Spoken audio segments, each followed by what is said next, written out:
McTominay, Fernandez, degea. Anthony Elanga isn't the only player to thrive away from Man United. Elanga sent a message to United with his goal in their defeat to Nottingham Forest. It's happened again. Welcome to Manchester United newsletter. Don't forget to like and subscribe to support the channel. The curse of ex-Manchester United players scoring against their former club. Danny Welbeck, Joshua King, Wilfried Zaha, Robin van Persie, to name but a few, and now Anthony Elanga in last night's 1-0 defeat to Nottingham Forest. But it is United's own fault for letting these players go play elsewhere. Here are 5 players, who are still currently playing, who have thrived since leaving Old Trafford. Scott McTominay. There's a reason why his former United teammates called him the McTerminator. He's been putting in 8 out of 10 performances on a regular basis for Napoli this season, and has been fan favourite since he departed United for £25 million last summer.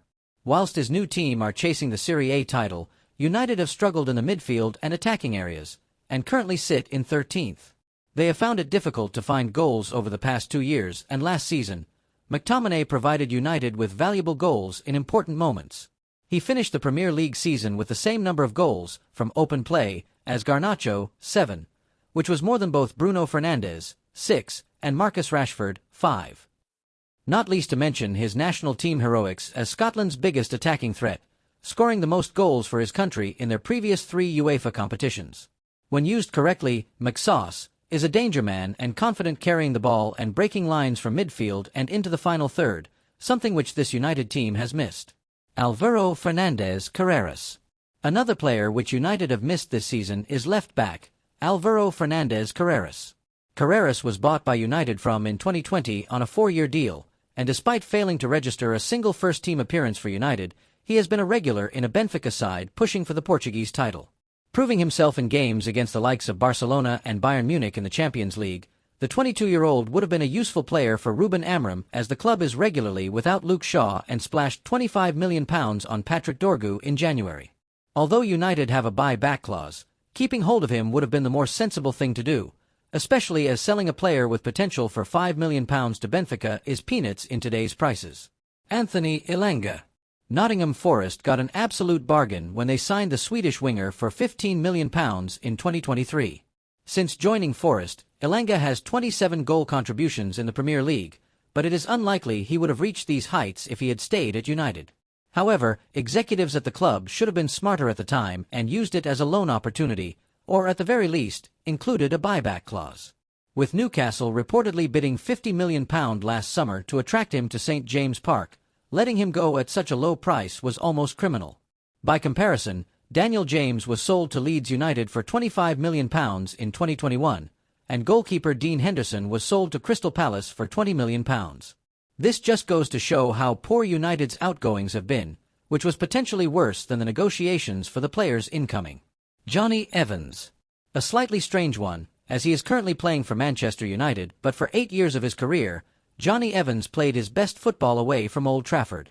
Evans had a couple of injuries around 2014, which resulted in him missing around half a season of football. With Louis van Gaal's strict style of playing, Jonny Evans didn't fit in the tactician's plans and was moved on to West Bromwich Albion for £6 to £8 million in the summer of 2015. Van Gaal only lasted 1 season after that, and was replaced by Jose Mourinho. Evans would go on to win an FA Cup at Leicester, and it hurt United fans who would have loved to have seen a true red winning trophies at Old Trafford. Instead, Maguire and Varane were eventually signed for big money as an attempt to fill that hole. David De Gea. The age-old debate. Were United correct to get rid of David De Gea? As time has passed, the answer is no, not for free anyway. David De Gea was a world-class goalkeeper until in his later years with United, more mistakes crept into his game. Signed by Sir Alex Ferguson in 2011, it took the Spaniard a few years to adjust to English football and the physicality which came with it. Andre Onana was his replacement in 2023, but he has made plenty of clear and obvious errors leading to goals.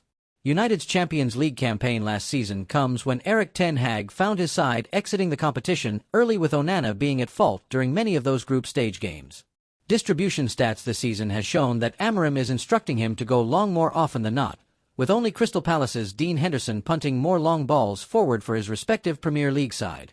Fans are less than convinced about Onana's consistency, and with De Gea showing strong performances in Italy for Fiorentina, despite not playing for a year, it has left fans thinking whether they made the right decision to let the Spaniard leave.